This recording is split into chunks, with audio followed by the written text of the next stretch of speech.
Dear 11th standard students, இன்றைக்கி நம்ம என்ன பார்க்க போகிறோம் அப்படின்னா எக்ஸசைஸ் 3.4ல் சம் நம்பர் 15 கிவன் பாருங்கள்.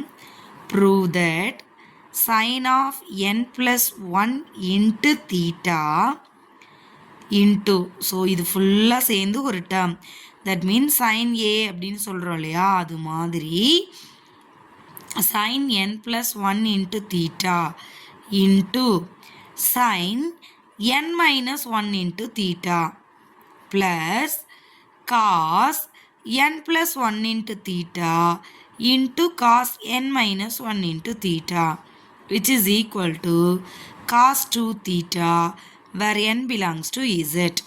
அதாவது இது ஃபுல்லாக சேர்த்து ஏன்னு வச்சுக்கோங்களேன், இது ஃபுல்லாக சேர்த்து பின்னு வச்சுக்கோங்க. இப்போ sin a sin b plus same இங்கே இருக்கிற அதே தானே இங்கே இருக்குது பாருங்கள்.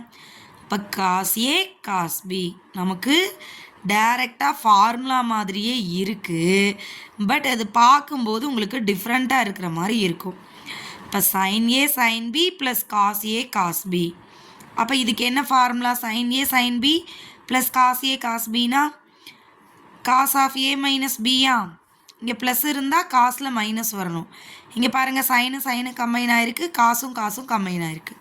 அப்போ cos of A minus B, இதோட எக்ஸ்பான்ஷன் தானே cos A cos B plus sin A sign B. நமக்கும் பாருங்கள் கிட்டத்தட்ட அது மாதிரி தானே இருக்குது. ஸோ அப்போ இங்கே ஏ இருக்கிற இடத்துல n + 1 இன்ட்டு தீட்டாவும் பி இருக்கிற இடத்துல n - 1 இன்ட்டு தீட்டாவும் இருக்கா, தெரியுதா உங்களுக்கு? ஸோ இப்போ கொண்டு போய் ஃபார்முலாவில் அப்ளை பண்ணிடலாமா? எல்ஹெச்எஸில் உங்களுக்கு என்ன இருக்குது? sin n + 1 into theta into sin n - 1 into theta plus cos n + 1 into theta into cos n - 1 into theta இதானே இருக்குது. இதை பார்க்கும்போது உங்களுக்கு cos of a minus b formula படி இருக்கா? ஸோ cos a இருக்கிற இடத்துக்கு பதிலாக என்ன இருக்குது?